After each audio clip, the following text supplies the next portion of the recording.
হুস হুস হুই হু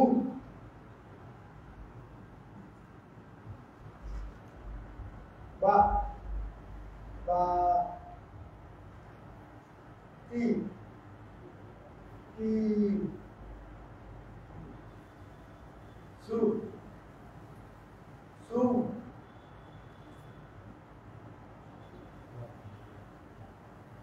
যা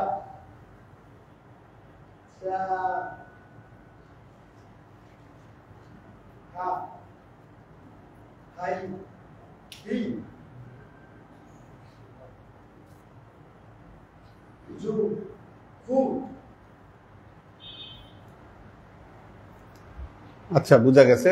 আপনি তাহলে আপনি কয় পেজ পড়বেন? 12, 12 আর 13। 12 আর 13। কলম কই? কলম কি দেওয়া হয়েছিল এখানে? দিছিল না? এই যে পাইছি পাইছি পাইছি।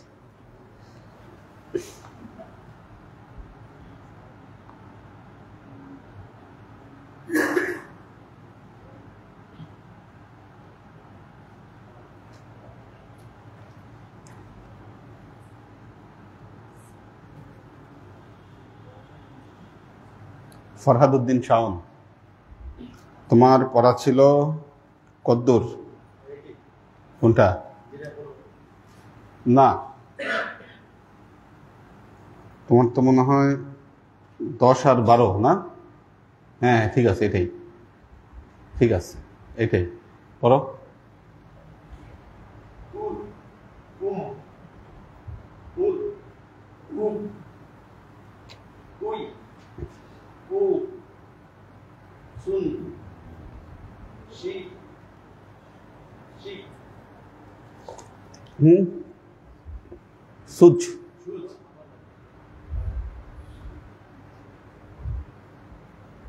চিউ চিউ চিউ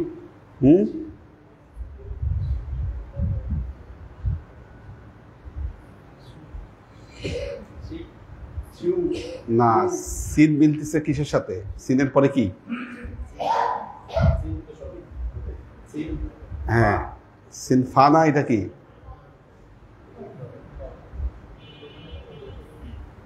তোমার তো মনে হয় চোখে সমস্যা আছে, চশমা দিতে হবে তোমার। আগাও, ঠিক মতো দেখতেছো না। তোমার মনে হচ্ছে দেখতেছো, আসলে তুমি দেখতেছো না, ঠিক মতো দেখতেছো না, উল্টাপাল্টা দেখতেছো, বুঝছো? হ্যাঁ, এবার পড়ো। কোনটা পড়তে বলছি? এই যে এটা পড়বা, এটা পড়বা, পড়ো। হ্যাঁ,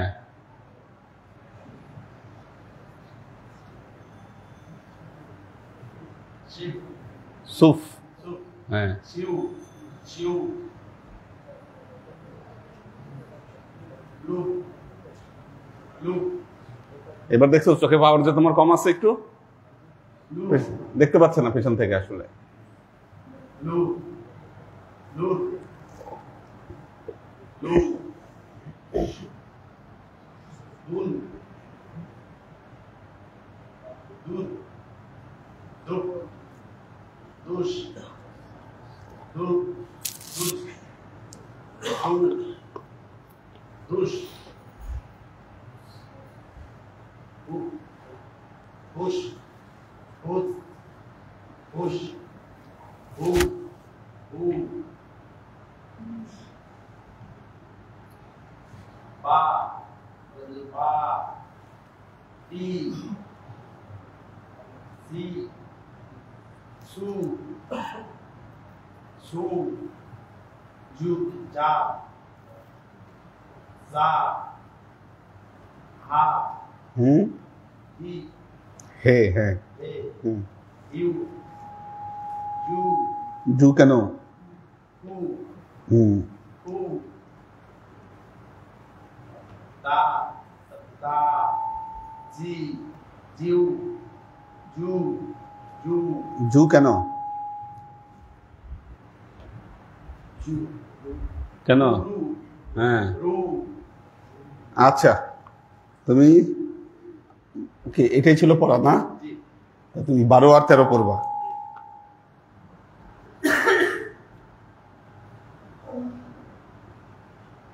মঞ্জুর হোসেন বিপ্লব কোনটা ছিল? এটাই তোমার 10 থেকে এগুলোই পড়া ছিল? পড়ো।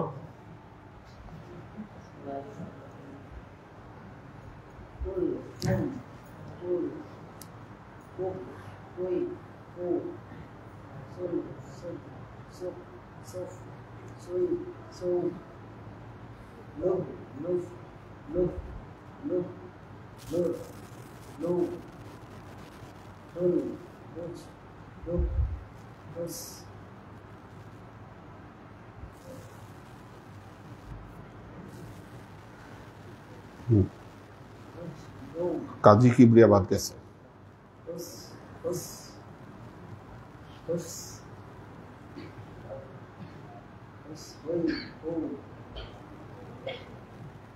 তারপর বলো। ওকে, বসো। কাজী কিবরিয়া 13-14 ছিল।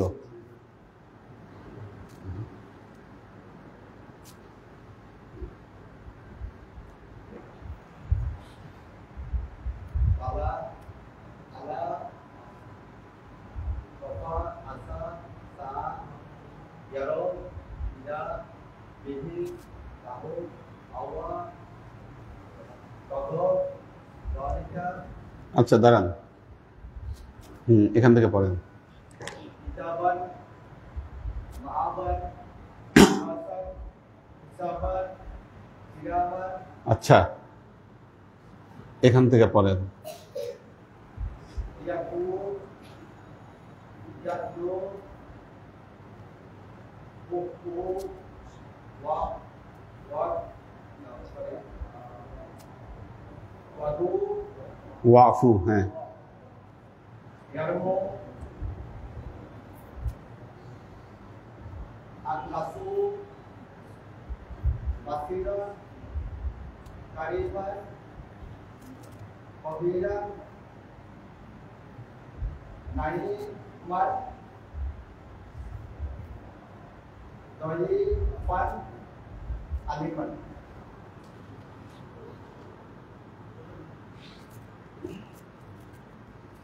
এখান থেকে পড়েন। মুসিরাত মুসিরাত মুসিবাত মুসিবাত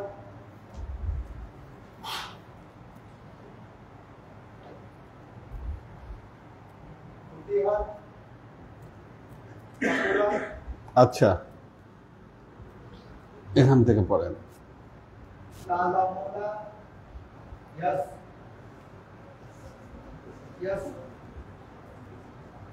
কহনা মুফসিরুনা তুফসিরুনা মুফরফিনা মাদিনা মুতাকাবিলিনা ওয়াল আফিদিনা। ঠিক আছে, তাহলে আপনি 15 আর 16 পড়েন। হয়ে গেছে মোটামুটি।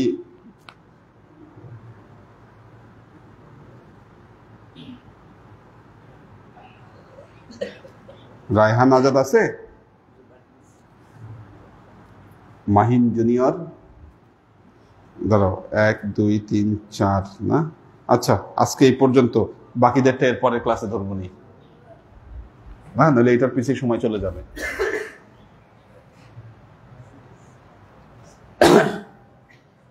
বাকি যারা বাদ থাকলেন আবার আমরা এর পরের ক্লাসে আপনাদেরটা চেক করব। হ্যাঁ, মোটামুটি 8-9 জন কোরআন শরীফ ধরে ফেলতে পারবে যারা, হ্যাঁ এর আগে। আর যারা বাদ পড়ছে তারা চেষ্টা করতে থাকেন, আবার নেক্সট কোর্সে হয়তো ওনারা এটার সাথে, কারণ কিন্তু সবাইকে কোরআন শরীফ পড়ায় ছাড়বো ইনশাল্লাহ, বাদ যাবে না কেউ। হ্যাঁ, এটা আমাদের প্রথম টার্গেট। প্রথম টার্গেট হলো কোরআন শরীফ পড়তে পারা, দ্বিতীয়টা হলো আমাদের সহি করে পড়া,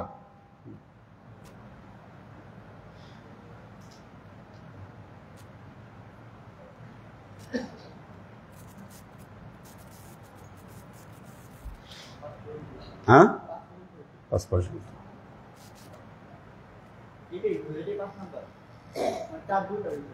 হ্যাঁ আচ্ছা 4 পর্যন্ত। আচ্ছা তারপরে আমরা যাব আল্লাহর আশিক ও সালেক বৃন্দ, আদাবুল মুরিদিন। দেখুন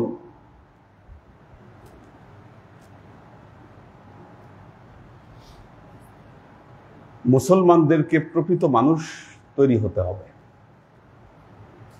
আল্লাহ নবী মক্কার মানুষগুলোকে যদি সোনার মানুষে পরিণত না করতেন, ইসলামের আলো চতুর্দিকে ছড়িয়ে পড়তো না পৃথিবী। এবং এই যুগের একটি মহাবিস্ময় ছিল মহানবীর আগমন, আর তার সাহচর্যে এসে আরবের কিছু বেদুইন লোক, তারা পৃথিবীর সর্বশ্রেষ্ঠ মানুষে পরিণত হলো এক একজন। আল্লাহর নবীর সাহাবীদের মধ্যে আল্লাহর নবী যে বলছেন আস-সাহাবাতি কান নুজুম, যে আমার সাহাবারা হচ্ছে এক একজন স্টার। আপনি দেখেন আল্লাহ নবীর সাহচর্যে যারা ছিলেন, পরবর্তীতে তারা আসলেই পৃথিবীতে দৃষ্টান্ত দেওয়ার মতো এক একজন ব্যক্তিতে পরিণত হলেন। মারাত্মক ব্যাপার। হযরত আবু হুরায়রা রাদিয়াল্লাহু তাআলা আনহু, উনি আহলে সুফফার সদস্য ছিলেন। খেয়াল করেন কিসের সদস্য? আহলে সুফফা। আহলে সুফফা মানে আহলে সুফফার সদস্যরা মাজুব প্রায়, তাদের আচার আচরণ মাজুবদের মতো। মাজুব মানে পাগল, আধা পাগল, এরকম ভাবসাব সবার। ওনাদের আমলের সাথে বাকি কারো আমল মিলে না। সারাক্ষণ মসজিদে নববীতে পড়ে থাকে, নিজেরা কোনো কাজ করে না, উঁচু জায়গার মতো ওখানে পড়ে থাকে। হ্যাঁ, ওখানে থাকতো, ওই জায়গায় পড়ে থাকতো, বসে থাকতো, শুয়ে থাকতো, মসজিদে নববীর আশেপাশে ঘোরাঘুরি করতো। তাহলে খাইতো কি? আল্লাহ নবীর কাছে যে খাবার আসতো ওইটা খেয়ে যতটুকু থাকতো ওটাই তারা খাইতো। কারণ আপনারা হাদিস পড়ছেন, একটা হাদিস পড়বেন যে হযরত আবু হুরায়রা রাদিয়াল্লাহু আনহু বলছেন যে আমরা একদিন বসে আছি, একজন মহিলা একটা দুধের বাটি নিয়ে আসলো। দুধের বাটি নিয়ে আসলো। আমি ওখান থেকে এক চুমুক, আল্লাহ নবী এক চুমুক খেলেন। খাবার পরে পেয়ালাটা তার পাশের মানুষকে দিলেন, সেও খাইল। উনি আবার তার পাশের মানুষকে দিল। এইভাবে আস্তে আস্তে হযরত আবু হুরায়রা রাদিয়াল্লাহু আনহুর কাছে ওই পেয়ালাটা আসলো। তখন তিনি ছোট, কম বয়সী। ওখান থেকে তিনি মনে করলেন যে আমি যদি এখন সব খেয়ে ফেলি তো বাকি মানুষ তো পাবে না। উনি চুমুক দিয়া এক ঢোক বা দুই ঢোক খাইলেন। আল্লাহ নবী বললেন, আবু হুরায়রা, তুমি যথেষ্ট পরিমাণ খাও নাই, তুমি আরো খাও। উনি আবারও চুমুক দিলেন। আল্লাহ নবী বললেন, না এখনো হয়নি, আরো খাও। এইভাবে কয়েক চুমুক খাওয়ার পরে বললেন, আবু হুরায়রা বললেন, ইয়া রাসূলুল্লাহ, আমি আল্লাহ শপথ করে বলছি আমার পেটে আর কোনো জায়গা নেই। এরপরে উনি তার পাশের জনকে পেয়ালা দিলেন। এইভাবে ওখানকার উপস্থিত সবাই খেলো। হযরত আবু হুরায়রা রাদিয়াল্লাহু আনহু বললেন, এরপরেও দেখলাম আল্লাহর নবীর পেয়ালায় দুধ অবশিষ্ট আছে। বরকত, খাবারের বরকত। খাবারেরও কিছু আদব আছে। আমরা অনেক সময় খাবারের আদবগুলো রক্ষা করি না। ভবিষ্যতে খাবারের আদব রক্ষা করতে হবে, এটা ট্রেনিং এখানে থাকতে হবে। খাবারের কিছু আদব আছে। আপনি যদি খাবারের আদব রক্ষা করেন, খাবার কখনো শর্ট করবে না, কমতি হবে না, খাবারের বরকত পাবেন। ওই খাবারে বরকত থাকে না যেই খাবারের আদব রক্ষা করা হয় না।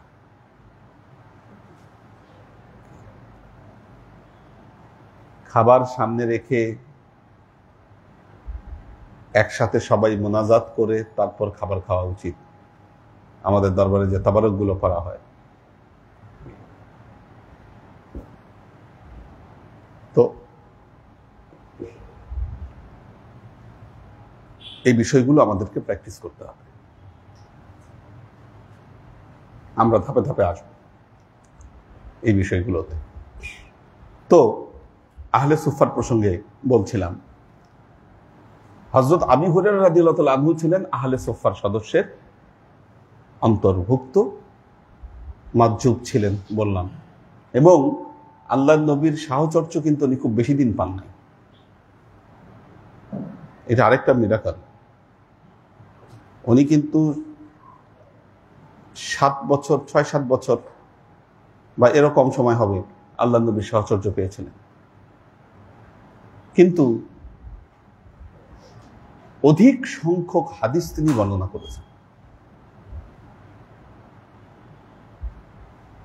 দেখেন, একজন পাগল লোক, মৌলানা রুমি যেমন শামস তাবরিজিকে পাত্তা দেয় নাই, বলছে একটা পাগল, তাকে কিন্তু যথেষ্ট সম্মান বা পাত্তা দেওয়া যেটাকে বলে সেটা কিন্তু মৌলানা রুমি দেন নাই। যখন বুঝছে যে না তার ভেতরে আগুন আছে কি, তখন তো সে তার কাছে নিজেকে সমর্পণ করেছে। এই যে আমি বলছি এই কারণেই যে আল্লাহ নবীর যে এক একজন সাহাবী, তারা যে পরবর্তীতে একদম স্টার হয়ে উঠলেন মানুষের কাছে, এটা কিন্তু একটা বিরাট মিরাকুলাস ব্যাপার। চাল নাই, চুলা নাই, অর্থ নাই, সম্পদ নাই, কিন্তু পৃথিবীর ইতিহাস এখন এক নামে হযরত আবু হুরায়রা রাদিয়াল্লাহু তাআলা আনহুকে চিনি। উনি এমন পাগলামি করতেন, আস্তিনের মধ্যে তিনি বিড়াল ঢুকায় রাখতেন, জামার ভিতরে বিড়ালের বাচ্চা ঢুকায় রাখতেন, গায়ের মধ্যে এই জায়গায় বিড়ালের বাচ্চা নিয়ে ঘুরতেন। আহলে সুফাদের সদস্যদের এই পাগলামিগুলা ছিল। আল্লাহ নবীর জুতা মাথায় নিয়ে এরা নাচত। আল্লাহ নবী অজু করলে অজুর পানি নিয়ে কি এরা গায়ে মাখামাখি করত, হুড়াহুড়ি করত। অদ্ভুত দৃশ্য ছিল এনাদের। এরকম ভাবে যারা পাগলামি করছে, তাদের মধ্যে থেকে এই লোকগুলো পরবর্তীতে স্টার হয়ে উঠতেছে, এটা তো মানুষ চিন্তাও করতে পারে। হযরত আনাস বিন মালিক রাদিয়াল্লাহু তাআলা, আল্লাহ নবীর খাদেমুন নবী, বহু মানুষ ওনার কাছ থেকে জ্ঞান অর্জন করেছেন, হাদিস সংগ্রহ করেছেন। যেই লোকগুলো ভয়াবহ লোক ছিল, আল্লাহ নবীর মামা হযরত সাদ বিন আক্কাস রাদিয়াল্লাহু তাআলা আনহু, এই যে কুল ইয়া আইয়ুহাল কাফিরুন লা আ'বুদু মা তা'বুদুন, এই হাদিস ওনার বাসায় নাজিল হয়েছে। এই আয়াত ওনার কারণে আর কি, ওনার এই কারণে আল্লাহ নবীর উপর নাজিল হয়েছে। কারণ ওখানে ওই খাওয়া দাওয়ার পরে মারামারি লাগাই দিয়েছিল হাড়গোড় নিয়ে। আজকে ওনার কারণে চীনে ইসলামের আবাদ হয়েছে। ওনার মাজার আছে চীনে, গোয়াংজু। হযরত সাদ বিন আবি আক্কাস রাদিয়াল্লাহু তাআলা আনহু, জিয়ারত করে আসছি আমি নিজে ওনার মাজার।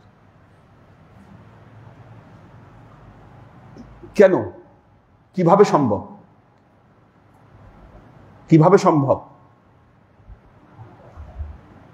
সম্ভব কিভাবে?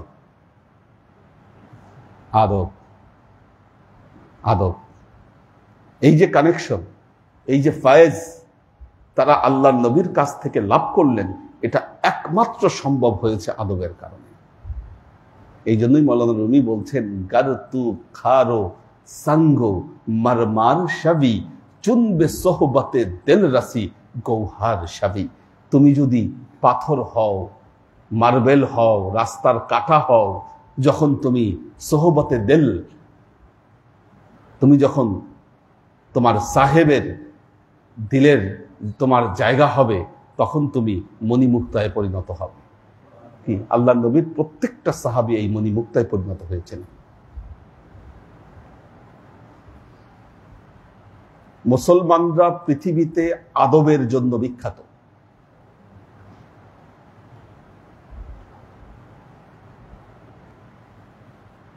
উর্দু ভাষা, উর্দু ভাষায় এই আদব একটু শুনে দেখেন পাকিস্তানিদের মুখে। উর্দু ভাষা, তাদের কথার যে আদব, কি এটা তাহিদ থাকলে অত নাই, এখন ঢাকার বাইরে আছে। কি নামের আগে পেছনে মানুষের, কি বাবাদেরকে বাবা নামে ডাকে না, আব্বা হুজুর। কি এই যে কিছু যে ভাষার যে আভিজাত্য, কি আদবের কারণে এই জিনিসগুলো।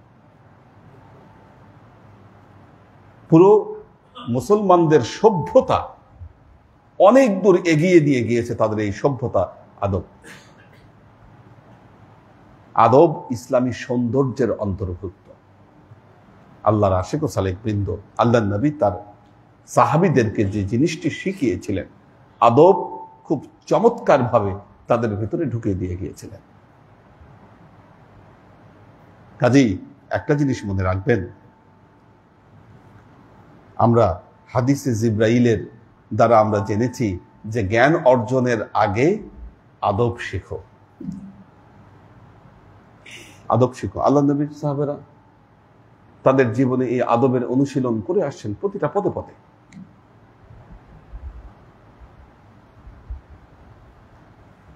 আল্লাহর আশিক ও সালেক বৃন্দ, আমরা 5 নম্বর আদব, পীরের সাথে দেখা করার আদব। 5 নম্বরটা আলোচনা করেছিলাম। দেখা করার আগে অনুমতি নিতে হবে। অনুমতি, একটা জিনিস মনে রাখবেন, ইসলামে এই অনুমতির ব্যাপারে শুধু মুর্শিদের সাথে না, পীরের সাথে না, বিনা অনুমতিতে কারো ঘরে প্রবেশ করতে নিষেধ করা হয়েছে ইসলামে। সূরা নূরে পাবেন। এবং এরকমও বলা আছে, 3 বার অনুমতি চাওয়ার পর যদি অনুমতি না পাওয়া যায় তাহলে তোমরা সেই ঘরে প্রবেশ করবে না। লা তুদখিলু বুয়ুতাকুম গায়রা বুয়ুত, লা তুদখিলু বুয়ুতান গায়রা বুয়ুতিকুম হাত্তা তাস্তানিসু ওয়া তুসাল্লিমু আলা আহলিহা। কোরআনের আয়াত, সূরা নূর। তোমরা ওই ঘরে প্রবেশ করবে না যতক্ষণ না পর্যন্ত ওই ঘরের যে অধিবাসী তাদের থেকে সালাম এবং অনুমতি না নিবে, ততক্ষণ পর্যন্ত তোমরা তাদের ঘরে প্রবেশ করবে না। এখন আপনি অনুমতি পেয়ে চেয়ে আপনি অনুমতি পাচ্ছেন না, তখন কি করবেন? ভেতর থেকে কেউ সাড়া দিচ্ছে না, ইসলামে বলা হচ্ছে তুমি তখন ওই ঘর থেকে ফিরে আসো, ঢুকবা না, ঢুকা যাবে না। আচ্ছা, গেল।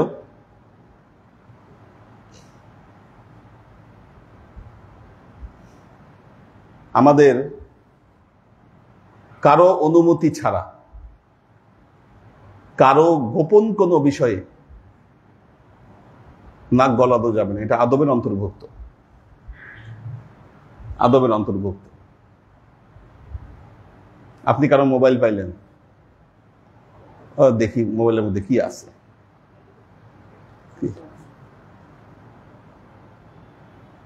একজন মোবাইল ইউজ করতেছে, চোখ দিয়ে এরকম দেখতেছেন কি লেখে ও মোবাইলের মধ্যে। এগুলো আছে আমাদের মধ্যে, কিছু মানুষ আছে, কিন্তু এটাতে যে তার আদবের কত বড় খেলাফ হচ্ছে এটা কিন্তু সে বুঝে না, আর চোখে তাকাচ্ছে। করা যাবে না, ইসলাম নিষেধ করেছে। ওয়ালা তাজাসসু, ডাইরেক্ট পবিত্র কোরআনের আয়াত দিয়ে এটা নিষেধ করা। আপনি এটা করতে পারবেন না। ভেতরে মানুষ কথা বলতেছে, আপনি দরজায় কান লাগায় কথা শুনতেছেন। আপনি কান লাগায় আপনি কান পেতে কথা শোনা কি? ইসলাম নিষেধ করেছে এই কাজগুলো। আমরা একটা জিনিস দেখবেন, শুধুমাত্র পোশাকে আশাকে আমরা ইসলাম আমরা ধারণ করেছি, কিন্তু এই যে ইসলামী যে আদব কায়দা, যেই ব্যাপারে ডিরেকশন দেওয়া হয়েছে, এগুলা কিচ্ছু আমরা মানি না। আমরা মানি না এগুলো। আমাদের মা বোনদের মধ্যে দেখবেন অনেকে এত ইবাদত বন্দেগী তারা করেন, হাতে সবসময় তসবিহ নিয়ে ঘুরেন। আমি তাদেরকে দেখেছি মানুষের গীবত করতে। কি লাভ হলো? আপনি কি শিখলেন? পর্দা করেন তিনি, সবসময় ইসলামী অনুশীলনের মধ্যে তিনি আছেন, কিন্তু আপনি দেদারছে মানুষের গীবত করছেন, আপনি মানুষের ছিদ্রান্বেষণ করছেন, আপনি মানুষের দোষ ত্রুটি খুঁজে বেড়াচ্ছেন।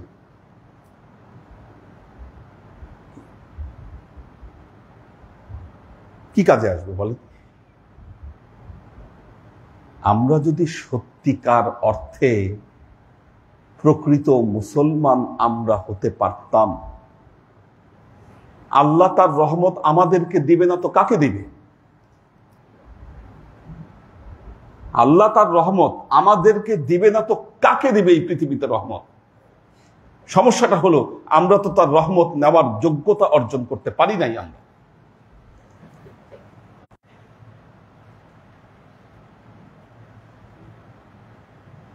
কিছু মানুষ আছে দেখবেন তাদের স্বভাব মানুষের সমালোচনা ছাড়া এক মুহূর্ত সে থাকতে পারে না।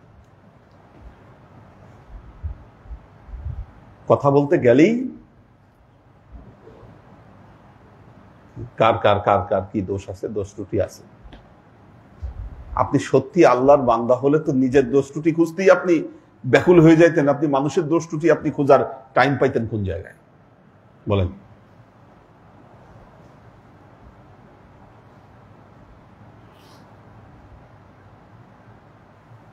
এত সহজে ইসলাম পৃথিবীর চতুর্দিকে। ফলশ্রুতিতে কি হয় জানেন?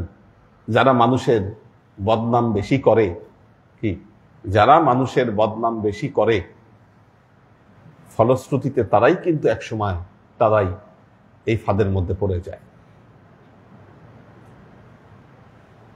একটা দুঃখের বিষয় শেয়ার না করলে না। আমাদের খালু জান ছিলেন, বড় খালু বাড্ডা, খুব ভালো আলেম ছিলেন। আলেম কিন্তু ভালো আলেম ছিলেন, জানতেন। এখন এটা আমার শোনা যে আমার খালার বিয়েতে ছবি তোলা হয়েছিল, এই জন্য উনি ওনার পুরো ফ্যামিলি নিয়ে চলে গেছে রাগের চোটে, যে বেশরিয়তি কাজ হচ্ছে এই জায়গায়। এবং এটা নিয়ে উনি খুব হট্টক করেছিলেন একসময়। কিন্তু আজকে তার ছেলের সাথে আমরা কেউ যোগাযোগ রাখি না, কারণ সে নাস্তিক। কালকে যে নাস্তিকতার আলোচনা করলাম, সে ফেসবুকে এগুলো লেখে, নবীন নামে কুৎসা করে।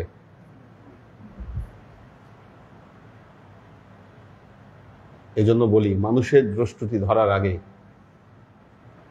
নিজেকে ঠিক করেন। নিজেকে ঠিক করতে পারলে নিজের পরিবারকে ঠিক করেন, তারপর আপনি মানুষের দিকে নজর দেন। আপনার কিছুতে হলেই মানুষের দিকে নজর যায়, মনে রাখবেন আপনার নজর খারাপ, আপনি খারাপ, আপনার নজর খারাপ। তাই কথায় কথায় আপনার মানুষের দিকে নজর যায়।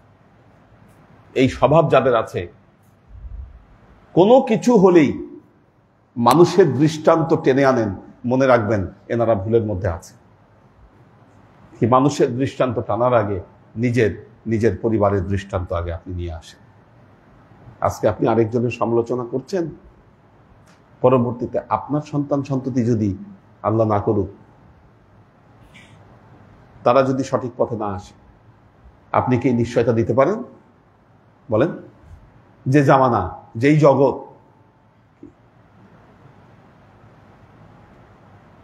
আমি ব্যক্তিগতভাবে ধর্মের পথে চলছি, এখন আমার সন্তান সন্ততি যদি বড় হয়ে ধর্মের পথে না থাকে, বলেন কতটুকু ক্ষমতা আছে আমার? কতটুকু পারবো আমি? এই জন্য এই জন্য আমি কাউকে সমালোচনা করতে দেই না। এটা এই জন্য আমার বাসায় কেউ আমার সামনে কারো কোনো সমালোচনা করে না, কারণ আমি কারো সমালোচনা শুনতে আমি নারাজ, আমি শুনতে চাই না।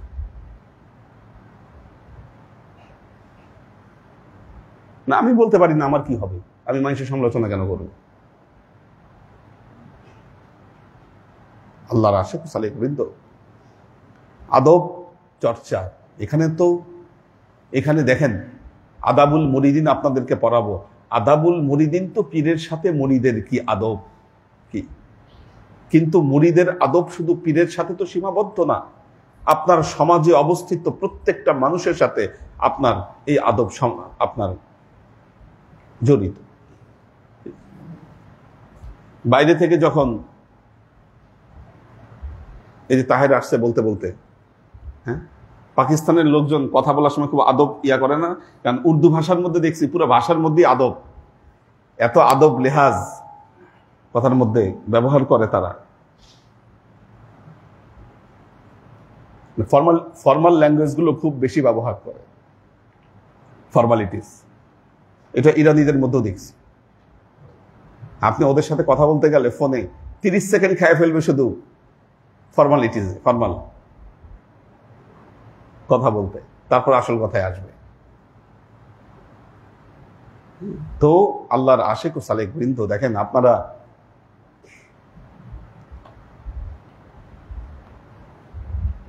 মসজিদে দেখবেন সবাই সেজেগুজে আসে, মসজিদে সবাই সেজেগুজে আসে, দরবারে হুজুর সামনে আসলে তো সবাই ভালো থাকে। কিন্তু কোশ্চেন হলো, হুজুরের অ্যাবসেন্সে আপনারা কতটুকু ভালো?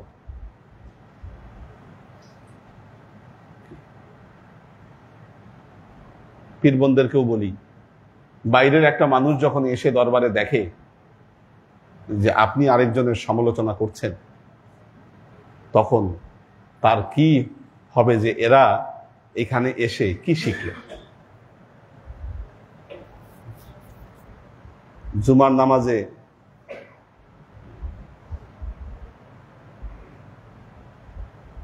মানুষ ওয়াজ নসিহত শুনতে পারে না মেয়েদের কথাবার্তার জন্য।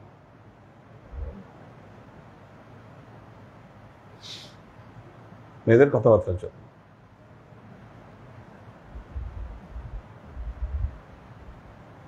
তো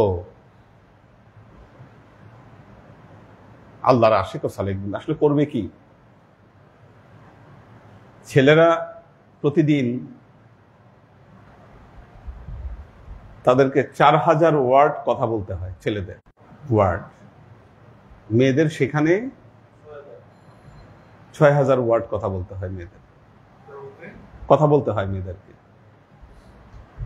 6000 ওয়ার্ড মেয়েদের কথা বলে। এটা মনস্তাত্ত্বিক ব্যাপার, কাজে কথার লিমিট শেষ না হইলে তারা কথা বলবেই, তারা কথা বলেই যাবে। এই জন্য এখন ছেলেরা তো বাইরে আড্ডা টাড্ডা দিতে পারে, চায়ের দোকানে বসে বন্ধু বান্ধবদের সাথে কথা বলতে বলতে তার কথার লিমিট শেষ হয়ে যায়, কিন্তু মেয়েদের তো এই কথার লিমিটটা শেষ হয় না। শেষ যখন না হয় তখন এই যে যেখানে সেখানে যে কথা আছে কি বলতে থাকে। তো এখন এটার সমাধান খুঁজে বের করতে হবে। আসলে একটা জিনিস মনে রাখবেন যে সমস্যা যেখানে সমাধান খুঁজতে হবে, যেন তারা ভালো কথা বলে, কিভাবে ভালো কথা বলানো যায়, এই সমাধান আমাদের খুঁজতে হবে।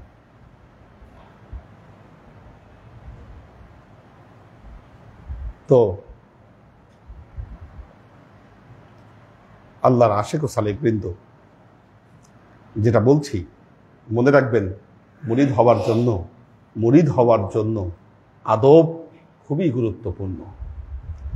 খালি আদাবুল মুরিদিন পড়লেই হবে না, আদাবুল মুরিদিন নিয়ে চর্চা করলেই হবে না, পারস্পরিক আদবটাও হচ্ছে খুব জরুরি।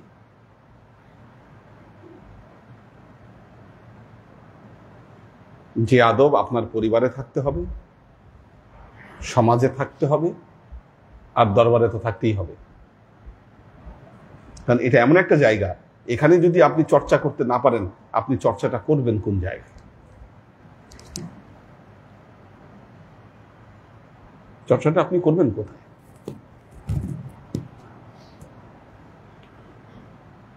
আল্লাহর আশেক ও সালেক বৃন্দ, দেখতে দেখতে সময় শেষ হয়ে যাচ্ছে। কালকে কি হরতাল আছে? দিছে হরতাল? আচ্ছা, তো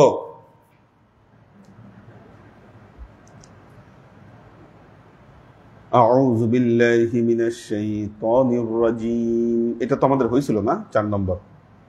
বিসমিল্লাহির রহমানির রহিম। ইন্নামাল মুমিনুনা আল্লাযীনা আমানু বিল্লাহি ওয়া রাসূলিহি ইযা কানু মা'হু আলা আমরিন জামি'in لم يذهبوا حتى يستأذنوا إن الذين يستأذنونك أولئك الذين يؤمنون بالله ورسوله فإذا استأذنوك لبعض شأنهم فأذن لمن شئت منهم واستغفر لهم الله ইন্নাল্লাহা গফুরুর রহিম। আল্লাহর আশেক ও সালেক বৃন্দ, এই আদবটা খুব জরুরি আদব।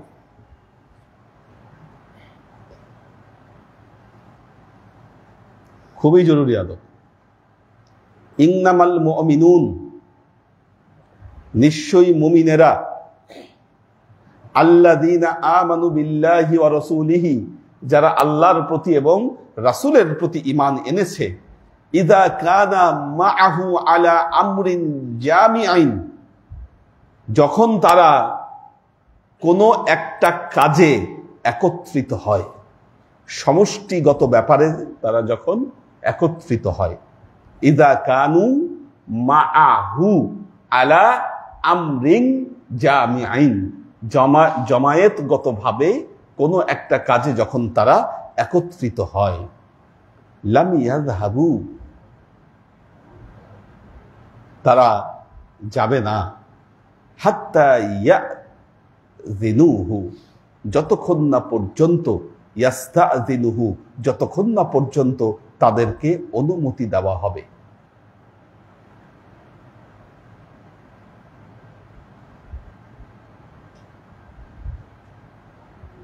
আচ্ছা, আপনারা দরবারে মুর্শিদকে কেন্দ্র করে এখানে এসেছেন। ক্লাস শুরু হবে, শেষ হবে।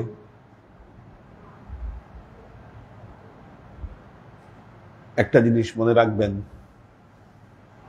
মুর্শিদের অনুমতি ছাড়া ক্লাস থেকে কি, বহুদিন বলছি, খাওয়া দাওয়া দেওয়ার আগে অনুমতি নেবেন। আপনারা আপনাদের খেয়াল খুশি মতই করেন, মনে করেন যে অনুমতি নিয়ে আর হবে কি। আদব ধ্বংস হয় কিভাবে, আদবের খেলাফ কিভাবে হয়, কারণ এটা আপনাদের কাছে গুরুত্বপূর্ণ না জিনিসটা। আল্লাহ বলছে, ইন্নাল্লাযীনা ইয়াস্তাযিনুনাকা উলাইকাল্লাযীনা ইউমিনু বিল্লাহি ওয়া রাসূলিহি, যারা আপনার কাছ থেকে অনুমতি নেয় তারাই আসলে আল্লাহ এবং তার রাসূলে বিশ্বাসী। আল্লাহ এবং তার রাসূলে বিশ্বাসী হবার সাইন হচ্ছে তারা অনুমতি নেয়। হ্যাঁ, আপনার যখন খুশি আপনি দরবারে আসেন, যখন খুশি আপনি চলে যান।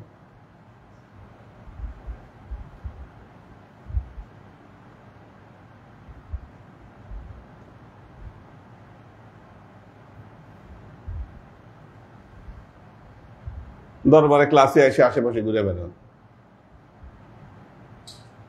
চায়ের দোকানে গিয়ে আড্ডা দেন,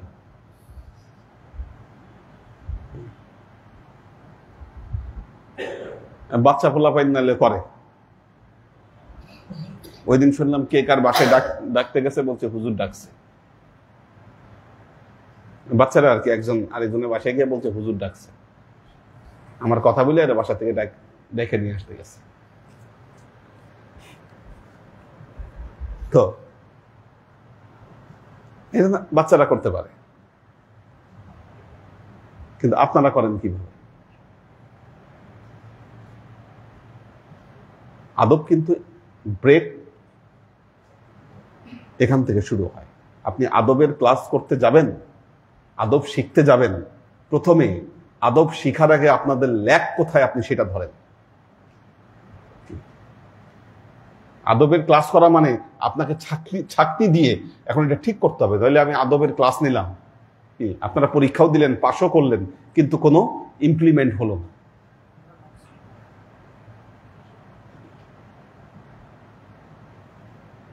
লাভ হলো কি?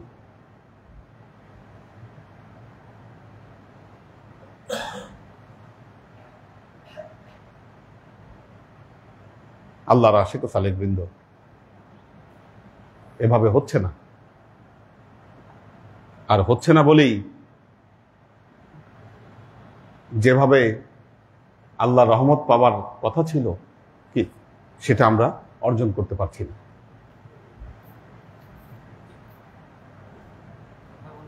হ্যাঁ হ্যাঁ হ্যাঁ হ্যাঁ বলেন, অবশ্যই বলেন। হ্যাঁ, আমি ক্ষমা চাই আপনার কথার কথায় আমি কথা বলছি, মুস্তাফি করছি। যেভাবে হুজুর পাকিস্তানের রেফারেন্স দিয়েছেন যে পাকিস্তানি লোক কত, এই যে উনি বললেন যে গুস্তাফি করছি না, এই যে আমি এই কথাগুলোই বলছি যে পাকিস্তান উর্দু ভাষার মধ্যে এই জিনিসগুলো খুব বেশি, খেয়াল করবেন আপনারা। হ্যাঁ বলেন। আমি কোরআন মাজিদ থেকে যে আমাদের, আমি যেহেতু একজন তরিকতপন্থী, আমাদের প্রিয় মুর্শিদ আছেন, তো উনি আমাদেরকে যেভাবে আদাবুল মুরিদান শিখিয়েছেন, তো সেই কথাবার্তা আপনার সামনে আমি বলতে চাই। কোরআন মাজিদে আল্লাহ তাআলা ইরশাদ করেছেন, ইয়া আইয়ুহাল্লাযীনা আমানু আতিউল্লাহ ওয়া আতিউর রাসূল ওয়া উলিল আমরি মিনকুম, হে ঈমানদারগণ, তোমরা আল্লাহ তাআলার আতাত করো, আল্লাহ তাআলার হুকুম মানো, তার প্রিয় হাবিব হুজুর আকা পাক আলাইহিস সালাতু ওয়াস সালামের হুকুম অনুশীলন করো, হুকুম মানো। আর তারপর যে তৃতীয় যে পর্যায়, তৃতীয় যে মর্যাদা দিয়েছেন সেটা হচ্ছে উলিল আমর। এখানে সুফিয়া ইকরাম, ওলিয়া আল্লাহ, উলিল আমর হস্তি তাকে বলেছেন যিনি নাইবে রাসূল হন, মানে যিনি মুর্শিদে কামিল হন, যিনি আল্লাহ তাআলার, তারপর নবী পাক সাল্লাল্লাহু আলাইহি ওয়াসাল্লাম, আর তারপর বর্তমানের এই যুগে যিনি আল্লাহর দ্বীনের প্রচারের দায়িত্ব নিয়েছেন, উনি হচ্ছেন উলিল আমর হস্তি, উনি আপনার সামনে বসে আছেন। তা উলিল আমর হস্তিকে যতক্ষণ পর্যন্ত আপনি আল্লাহ তাআলা আর আল্লাহর প্রিয় রাসূল সাল্লাল্লাহু আলাইহি ওয়াসাল্লাম প্রতিনিধি, তার নায়েব খলিফা হিসেবে আপনারা স্বীকৃতি দেবেন না, তাহলে আমাদের অস্তিত্বে, আমাদের যে আদাব, সেটা আমরা বজায় রাখতে পারবো না। আর তৃতীয় জিনিসটা হচ্ছে, এই কথা হচ্ছে আধ্যাত্মিক ভাবে, মানে এই যে আমাদের অস্তিত্ব, এর মাঝে আছে নফসে আম্মারা, যে সব সময় আমাদেরকে কুচিন্তা, কুপ্রবৃত্তি দেয়। এর মাঝে আছে অহংকার, মানে এই নিজেই চাই যে আমি ভাবি, যে আমি খেয়াল করি সেটাই ভালো, সেটাই উত্তম। আর এটা কারোর গোলামি দাসত্ব করতে চায় না এই বছর। আর আমাদের মাঝে যে আমাদের রূহ আছে, সেটা হচ্ছে আল্লাহর প্রেমের, আল্লাহ তাআলার প্রেমের মাধ্যমে আল্লাহ তাআলা তাকে নিজের নূর হতে সৃষ্টি করেছেন। তার মুর্শিদে কামিল সিনায় নবী পাক সাল্লাল্লাহু আলাইহি ওয়াসাল্লামের নূর প্রতিফলন হয়। তো আমরা যদি আমাদের মুর্শিদে করিমের মাধ্যমে ওনার সিনা থেকে ওই নবী পাক সাল্লাল্লাহু আলাইহি ওয়াসাল্লাম নূর আমাদের সিনায় যদি আমরা গ্রহণ করতে না পারি, বা আকাঙ্ক্ষা না, আমরা আমাদের মাঝে ওই আকাঙ্ক্ষা না রাখতে পারি, তাহলে কি হবে কি আমরা ওই যে আধ্যাত্মিক শোভা, নবী পাক সাল্লাল্লাহু আলাইহি ওয়া আলিহি ওয়াসাল্লামের যে রুহানি ফায়েজ, রুহানি মজলিস, সেটা আমরা গ্রহণ করতে পারবো না। আর শেষ কথা যে আমি আপনার সামনে বলতে চাচ্ছি, যেহেতু হুজুর আপনার উপর পরিশ্রম করছেন, মানে অধ্যম পরিশ্রম করছেন, কেন নবী পাক সাল্লাল্লাহু আলাইহি ওয়া আলিহি ওয়াসাল্লাম প্রিয় সাহাবাগণ, ওনার মূলত অশেষ অগণীয় ওনাদের গুণাগুণ ছিল, কিন্তু নবী পাক সাল্লাল্লাহু আলাইহি ওয়া আলিহি ওয়াসাল্লাম ওনাকে মানে তিনটা পর্যায়ে আকা পাক সাল্লাল্লাহু আলাইহি ওয়া আলিহি ওয়াসাল্লাম ওনাদেরকে প্রস্তুত করেছেন। সেটা হচ্ছে কি আকা পাক সাল্লাল্লাহু আলাইহি ওয়া আলিহি ওয়াসাল্লাম এর উম্মতি সবচেয়ে আগে সে আল্লাহর মোহিত মানে নিগড়তম, সে আল্লাহ তাআলার তৌহিদের উপর ঈমান রাখে।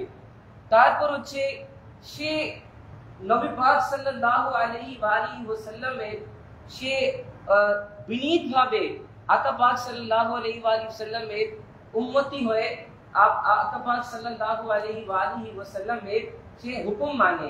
আর তারপর হচ্ছে সে একজন আলিম হয়। সে কি হয়? একজন সাহাবায়ে কিরাম রিদওয়ানুল্লাহ আলাইহিম আজমাইন, ওরা সরাসরি নবী পাক সাল্লাল্লাহু আলাইহি ওয়া আলিহি ওয়াসাল্লাম থেকে দ্বীনে ইসলাম শিখিয়েছেন। আর তারপর যে তৃতীয় জিনিসটা হচ্ছে, সেটা হচ্ছে তারা একজন মুফাক্কির ছিলেন, ফিলোসফার ছিলেন। আর ফিলোসফার মানে কি হচ্ছে कि যে কথাবার্তা আপনি আপনার মুর্শিদ সিনা থেকে, মুর্শিদে করিমের সিনা থেকে নিয়েছেন, সেই কথাবার্তা আপনি যারা এই পৃথিবী আকৃষ্ট মানুষ, যারা প্রতিদিন গুনাহ করে আল্লাহর থেকে দূরে যাচ্ছে, আল্লাহর দ্বীন থেকে দূরে যাচ্ছে, এই নাস্তিক হয়ে যাচ্ছে, বা নবী করিম সাল্লাল্লাহু আলাইহি ওয়া আলিহি ওয়াসাল্লাম মুহাব্বত থেকে বঞ্চিত হয়ে যাচ্ছে, আপনার যে লাইট আপনি আপনার মুর্শিদে করিম সিনা থেকে যে নিয়েছেন, ওই লাইটটা যদি আপনি অন্য লোকদের মাঝে যদি আপনি ওটা ট্রান্সফার করবেন না, তাহলে কি হবে? আপনার ওই লাইটটা সেটা নিভিয়ে যাবে, কোনো ফল হবে না, আপনারা বিফল হয়ে যাবে।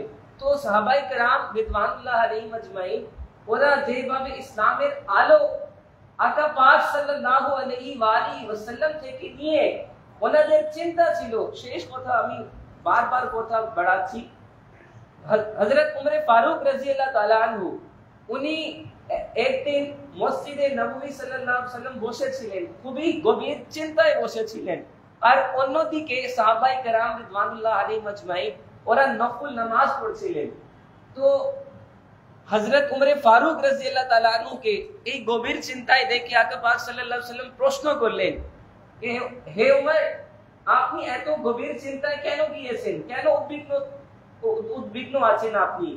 উনি ইরশাদ আরজ করলেন, ইয়া রাসূলুল্লাহ সাল্লাল্লাহু আলাইহি ওয়াসাল্লাম ফিদাক আবি ওয়া উম্মি বিকা ইয়া রাসূলুল্লাহ সাল্লাল্লাহু আলাইহি ওয়াসাল্লাম, আমি এই ভাবছি कि আমরা অন্ধকারে ছিলাম, অন্ধকার ছিলাম, আমাদের হৃদয়ে আমাদের সবকিছু অন্ধ ছিল। আপনি এসে আমাদেরকে ইসলামের দৌলত দিয়েছেন। এই পৃথিবীতে কতজন আছেন যারা আল্লাহর মারিফত বা আল্লাহ তাআলার সাথে যারা সাক্ষাৎ করেনি, যারা ইসলামের আলো যাদের হৃদয়ে, যাদের সিনায় এখনো পৌঁছেনি, ওই লোকজন পর্যন্ত ইসলামের পয়গাম কিভাবে পৌঁছাতে হবে? তো আকা পাক সাল্লাল্লাহু আলাইহি ওয়া আলিহি ওয়াসাল্লাম ওনার এই যে চিন্তাগুলোকে শুনে এত আনন্দিত হয়েছেন कि आका पाक सल्लल्लाहु अलैहि वसल्लम इरशाद করেছেন, তাফাক্কারুস সাআতি মিন খায়রুম মিন ইবাদাতিস সাকালাইন, कि তোমার এই মুহূর্তের মধ্যে যে তুমি ফিকির করেছো, চিন্তা করেছো कि ইসলাম কিভাবে প্রচার হবে, তোমার এই ইবাদত জিন্নাত আর সাকালাইনের ইবাদত চেয়ে উত্তম হয়েছে। মানে ওই যে সাহাবায়ে কেরামগণ যারা নফল নামাজ পড়ছিলেন, ওনার চেয়ে আপনার এই চিন্তা এটার বেশি, এটা উত্তম হয়েছে। তো মানে শেষ কথা বলে আমি অনুমতি চাচ্ছি कि আমাদের লক্ষ্য হচ্ছে শুধু মুরিদ হওয়া নয়, শুধু ওয়াজিফা পড়া নয়। আমাদের জাতীয় কবি আল্লামা ইকবাল रहमतुल्लाह अलैह उन्हीं যে ইরশাদ করে গেছেন कि मेरी जिंदगी का मकसद तेरे दीन की सरफराजी, मैं हूं इसीलिए मुसलमान, मैं हूं इसीलिए नमाजी। कि আমার মুসলমান হওয়ার দায়িত্ব কি, আমি কেন মুসলমান হয়েছি, আমার কথা হচ্ছে কি আমি তোমার দ্বীনকে উচ্চতম করার জন্য মুসলমান হয়েছি। আমি আপনার দ্বীনকে উচ্চতম, পৃথিবীতে প্রত্যেক জায়গাতে, প্রত্যেক প্রান্তে, হে আল্লাহ আমি আপনার দ্বীন পৌঁছাবো। मैं इसीलिए मुसलमान, मैं इसीलिए नमाजी कि আমি যে নামাজ পড়ছি, আমার নামাজের উদ্দেশ্য হচ্ছে আমি আমার নিজের জন্য নামাজ পড়ছি না, নিজের লাভের জন্য নামাজ পড়ছি না, নিজের স্বার্থের জন্য নামাজ পড়ছি না, জান্নাত লাভের জন্য নামাজ পড়ছি না, জাহান্নাম থেকে পরিত্রাণ মুক্ত হওয়ার জন্য নামাজ পড়ছি না। আমি নামাজ পড়ছি, আমি রোজা রাখছি কার জন্য? হে আল্লাহ তোমার জন্য আমি রোজা রাখছি। যতক্ষণ পর্যন্ত আমাদের সামনে আমাদের প্রতিপালকের ধারণা থাকবে না, তার অসীম ভালোবাসা, তার সাথে সাক্ষাৎ করার যে আমাদের আকাঙ্ক্ষা সে জীবিত থাকবে না, আমরা সঠিকভাবে মুসলমান, মুমিন, আরিফ, মুআরিফ, বলিয়ে কামিল হতে পারবো না। এটাই আর এক জায়গা শেষ কথা বলে আমি অনুমতি চাচ্ছি। ওনার এই বিখ্যাত কবিতা আল্লামা ইকবাল উনি বললেন, या रब दिले मुस्लिम को वो जिंदा तमन्ना दे, जो कल्ब को गरमा दे, जो रूह को तड़पा दे, महरूम तमाशा को फिर दीदाए बीना दे। मेरे अल्लाह देखा है जो कुछ मैंने, औरों को भी दिखला दे, औरों को भी दिखला दे। হে আমার প্রভু, হে আমার রব, আমার অন্তরকে, আমার হৃদয়কে ও জাগ্রত দান করেন, ওই দিনের জাগ্রত দান করেন। ওই সাহাবায়ে কেরাম রিদওয়ানুল্লাহ আলাইহিম আজমাইন যেভাবে ওনার অন্তর জেগিয়েছিলেন, ওইভাবে আমার অন্তরকে, আমার দিলকে, হৃদয়কে জাগিয়ে দেন। যেহেতু এখন উম্মতে মুসলিমা ঘুমন্ত অবস্থায় আছে, আপনারা সবাইকে জাগিয়ে দেন। ওই যে আগের কাল ছিল সাহাবায়ে কেরাম রিদওয়ানুল্লাহ আলাইহিম আজমাইন কে উনি বলে কি ইরশাদ করেন कि तेरी निगाह से सीनों में दिल कांपते थे, खोया गया है तुझसे जज्बे कलंदराना, ए ला इलाहा के वारिस बाकी नहीं है तुझ में गुफ्तार दिल बराना, किरदार काहिराना। कि তোমার দৃষ্টি থেকে কুফাররা, কাফেররা ওরা কাঁদতো, ওরা মুসলমানের রূপ জালাল দেখে কাঁদতো। এই মুহাম্মদ আরবির গোলাম এসেছেন, সিংহ, শের, লাইন, ওরা দাসত্ব করতো। কার দাসত্ব করতো? মুহাম্মদ আরবির গোলামি দাসত্ব করতো। কেন? ওরা আল্লাহর সাথে সম্মিলন হয়েছেন, আল্লাহর প্রিয় হাবিব সাল্লাল্লাহু আলাইহি ওয়াসাল্লামের সাথে আকাঙ্ক্ষা হয়, তালিবে আল্লাহ হয়, ফানা ফিল্লাহ হয়, ফানা ফির রাসূল সাল্লাল্লাহু আলাইহি ওয়াসাল্লাম, ফানা ফির শেখ হয়। ওনাদের মধ্যে ওই আকাঙ্ক্ষা ছিল, একই কথা ছিল যেন এই পৃথিবীতে আল্লাহর যে দায়িত্ব প্রথম দিন থেকে আম্বিয়ায়ে কেরাম, আম্বিয়াগণ আলাইহিমুস সালাম, আর শেষে আমাদের প্রিয় নবী হযরত মুহাম্মদ মুস্তাফা সাল্লাল্লাহু আলাইহি ওয়াসাল্লামকে যে দায়িত্ব দিয়েছেন, আর তারপর ফকরে মুহাম্মদি, বিরাসতে মুহাম্মদি, এই যে বিলায়েত বেশি যারকে ইমাম বানাইছেন, ওনার সিনায় যে দায়িত্ব দিয়েছেন, ওই দায়িত্ব আমরা পূর্ণভাবে পুরোপুরি নিয়ে আমরাও আমাদের সিনাকে আলোকিত করে এই পৃথিবীর যারা শয়তানের অনুসারী হচ্ছে ওনাদেরকে আল্লাহর পথে আমরাও নিয়ে আসবি। শেষ কথা বলে আমি বিদায় নিচ্ছি। আমি অত্যন্ত ক্ষমাশালী যে আপনাদের সময় নষ্ট করেছি। না না, ঠিক আছে, ভালো বলেছেন আপনি, ঠিক আছে। এবং বাংলা বেশ ভালোই শিখছে উনি, বোঝা গেল। হ্যাঁ হ্যাঁ, মাশাআল্লাহ, হ্যাঁ ভালো উনি বলেছেন। হ্যাঁ হ্যাঁ হ্যাঁ, না খুব দারুণ প্র্যাকটিস করছে কিন্তু সে। হ্যাঁ, আমরা অন্য ভাষা বলতে গেলে কিন্তু এতটা ফ্লুয়েন্টলি বলাটা কঠিন। যে কোনো ভাষাই বলি না কেন একটু আনইজি ফিল হয়। হ্যাঁ, অন্য কোনো ভাষা। হ্যাঁ হ্যাঁ, তো সেই হিসেবে খুব ভালো উনি ইয়া করেছে। এটাই বিষয়। মূল ব্যাপারটা হলো, আমি যে একটা দর্শনের কথা বলি, যে আমরা একটা দর্শন নিয়ে চলি, একটা চিন্তা নিয়ে চলি। এই চিন্তাটাই হচ্ছে নবীর দিনকে জাগ্রত করা। আর যারা এই চিন্তা ধারণ করে যারা পৃথিবীতে পথ চলে, তাদের জন্য প্রতিটা মুহূর্তই ইবাদত। আমরা শুধু যখন নামাজে দাঁড়াই তখন যে আমাদের জন্য এটা ইবাদতের সময়, তা নয়। আমাদের প্রতিটা মুহূর্ত হচ্ছে ইবাদত। কারণ প্রতিটা মুহূর্তে আমরা এই মিশন নিয়ে কাজ করছি যে নবীর দিনকে কিভাবে আবার পৃথিবীতে মাথা তুলে জাগ্রত করতে হবে। এবং বাকিদের মধ্যে, বাকিদের সাথে আমাদের পার্থক্যটা এই জায়গায়।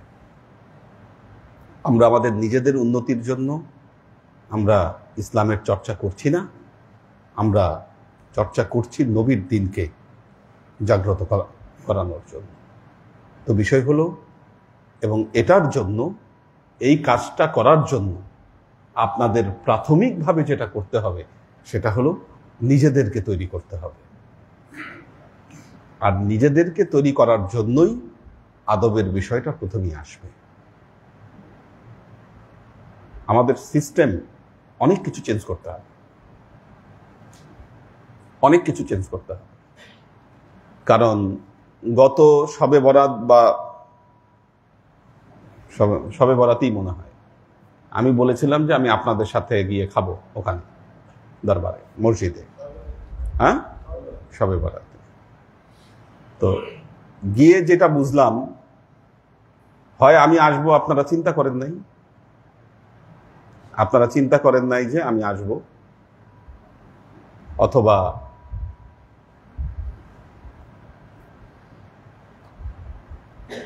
আমি যাব এটা আপনারা চান নাই। কারণ আমি গিয়ে, আমি তো আগে থেকে জানাইছি, মাথায় থাকবে না কেন? মাথায় না থাকার তো কথা না। সেখানে আমার জন্য যে ব্যবস্থাপনা থাকার কথা ছিল এগুলো কিছুই ছিল না। ঠিক আছে? তো এটা হলো আমার অভিজ্ঞতা থেকে আমি বলছি। আরো কিছু অভিজ্ঞতা এরকম, মুক্তাগাছা গেছি, সারা জার্নি করে গিয়ে ওখানে ঘুম দিয়েছি। সকালবেলায় আপনারা উঠে আমার আগে নাস্তা টাস্তা খায় সবাই বসে আছে। ঠিক আছে? পরে আমি ঘুম থেকে ওঠার পর তারপর আমি নাস্তা খাইছি। এবং যারা সেখানে আপনারা গেছেন তারা সবাই পুরনো মুরিদ, আব্বার সময় থেকে আপনারা মুরিদ। ঠিক আছে? এখন আপনাদেরকে যে কিছু বলবো সেটারও, কারণ আপনারা তো, আপনাদেরকে কি শিখাবো? আপনাদের থেকে তো নিউ জেনারেশন শিখবে। সো এই যে এই বিষয়গুলো, এগুলো ঘটছে কেন? আদবের চর্চার একটা বড় একটা গ্যাপ তৈরি হয়েছে। তো আমরা শুধু আদবের আমি ক্লাস নিব, আমি বলবো আর আপনারা শুনবেন, এভাবে হবে না। এই ক্লাসের জন্য এটার বাস্তবায়ন প্রয়োজন, বাস্তবায়ন প্রয়োজন। আমি দরবারে ধরেন সব দিন আপনাদের সাথে খেতে পারবো, বিষয়টা এরকম নয়। কিন্তু খেতে না পারলেও আমার খাবার এখানে রেডি থাকতে হবে। যদি আমি না আসতে পারি সেটা আপনারা খেয়ে ফেলবেন তবারক হিসাবে, ওটাই হবে আপনাদের জন্য তবারক। তো এটা তো আব্বা, এই সিংহাসন, সিটিং অ্যারেঞ্জমেন্ট আব্বা এটা ইউজ করেছেন।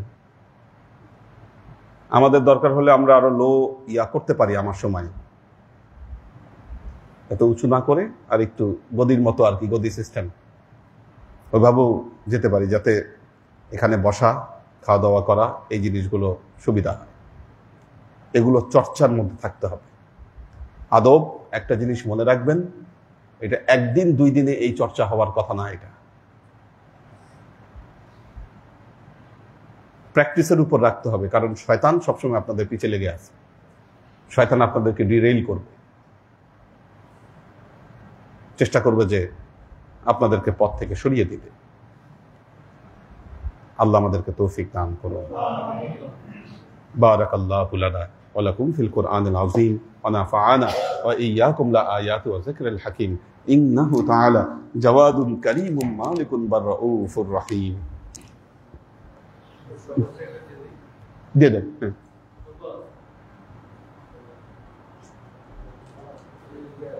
রাইসা তাজরিয়ান, ওমর শরীফ, সুলতান আইরিন, শাইলা ইলিয়াস, সালাউদ্দিন খান ইমরান, শাফায়েতুল্লাহ রঞ্জন, একে আজাদ, পপিয়ারা জামান সুমি, মাসুদ কবির, এইচ.কে কনক, আব্দুল্লাহ রিফাত মুন্তাসির ভাই আছেন, উনি বলেছেন আল্লাহ খেদমতকে কবুল করুন। আব্দুল সালাম আজাদ, শফিকুল ইসলাম শাওন, লুনা তাবাসসুম লুবনা, নাজিমউদ্দিন ভাইয়ের ফ্যামিলি আছেন, দীপা উষা, আব্দুস সাত্তার, তাহমিনা ইয়াসমিন, সৈয়দ ইত্তেহাদুল আজমাইন, নাদিয়া সুলতানা শিলা, শহীদুল ইসলাম মামুন, মীর মোহাম্মদ আবু হুরায়রা, মাসুক মুস্তাজির, আবু আফজাল, নাজিমউদ্দিন ভাইয়ের ফ্যামিলি আছেন, মোহাম্মদ আজাদ,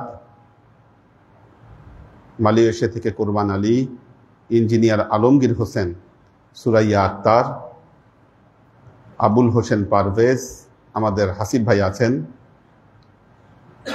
আলী আকবর ভাই আছেন, সাইম আহমেদ, আব্দুর রাজ্জাক, মুস্তাহিদ নূর মাহিন, সৈয়দা আমরিন শরীফ, মিলন বাবু, সাজ্জাদ রহমান, হাবিবুর রহমান, নাহার খান, জেবা ফারজানা। আজকে পীরবনরা 36,100 বার দরুদ শরীফ পাঠ করেছে। মোহাম্মদ মারুফুর রহমান, আল্লাহ সবাইকে ভালো রাখুন, সুস্থ রাখুন।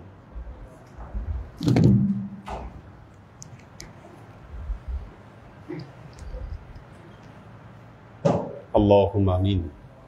اللهم صل على محمد وعلى آل محمد كما صليت على إبراهيم وعلى آل إبراهيم إنك حميد مجيد. اللهم بارك على محمد وعلى آل محمد كما باركت على إبراهيم وعلى آل إبراهيم إنك حميد مجيد. ربنا ظلمنا أنفسنا وإن لم تغفر لنا وترحمنا لنكونن من الخاسرين. ربنا آتنا في الدنيا حسنة وفي الآخرة حسنة وقنا عذاب النار. ربنا لا تزغ قلوبنا بعد إذ هديتنا وهب لنا من لدنك رحمة إنك أنت الوهاب. اللهم إنك عفو تحب العفو فاعف عني يا غفور الرحيم الودود. اللهم نور قلوبنا بنور الإيمان ونور قلوبنا بنور الإسلام ونور قلوبنا بنور الإحسان وزين أخلاقنا بنور محمد صلى الله عليه وسلم. اللهم إنا نسألك علما نافعا رزقا واسعا عملا مقبولا شفاء من كل داء قلبا خاشعا ذهنا ذاكرا إيمانا كاملا توبة قبل الموت راحة عند الموت ونجاة بعد الموت. اللهم إنا نسألك رحمتك في كل درجة فلاح في كل أمر ونعوذ بك من الشرك والشك والنفاق والبدعة ومن كل وسوسة الشيطان. يا الله يا رحمن يا مالك, আমরা এতক্ষণ তোমার দরবারে যে সমস্ত আমলকে উপস্থাপন করলাম, ত্রুটিমুক্তভাবে এই আমলগুলোকে তুমি কবুল করে নাও। তুমি আমলের দাদা আমাদের প্রিয় নবী হযরত মুহাম্মদ মুস্তাফা সাল্লাল্লাহু আলাইহি ওয়াসাল্লামের কাছে পৌঁছে দাও। আল্লাহ, আমাদের নবীর পরিবারবর্গের কাছে তুমি এর জাজাকে পৌঁছে দাও। এই দুনিয়ার সমস্ত আম্বিয়াই কেরাম, সাহাবাই কেরাম, তাবেঈন, তাবেঈন, ওয়ালি আউলিয়া, গাউস কুতুব, আমাদের মা বাবা, ভাই বোন, আত্মীয় স্বজন, এই দরবার থেকে যত পীর ভাই বোন চলে গেছে সবার রুহে আল্লাহ তুমি এর জাজাকে পৌঁছে দাও। তুমি তোমার হাবিবের ওসিলায় আমাদের সবাইকে কবুল ক্ষমা করে দাও। আমাদের জীবন থেকে সমস্ত অভাব অভিযোগ, বালা মুসিবত, দুঃখ কষ্ট, রোগ শোককে দূরীভূত করে দিয়ে দৃঢ় হস্তে তোমার দ্বীনের খেদমতের তৌফিক তুমি আমাদেরকে দাও। আজীবন যেন তোমার হেদায়েতের পথে প্রতিষ্ঠিত থাকতে পারি, সে তৌফিক তুমি আমাদেরকে দান করো। সুবহান রাব্বিকা রাব্বিল ইজ্জাতি আম্মা ইয়াসিফুন, সালামুন আলাল মুরসালিন, ওয়ালহামদুলিল্লাহি রাব্বিল আলামিন। ওয়াজআল আখির কালিমাতিনা ইনদাল মাউত লা ইলাহা ইল্লাল্লাহু মুহাম্মাদুর রাসূলুল্লাহ সাল্লাল্লাহু আলাইহি ওয়া সাল্লাম।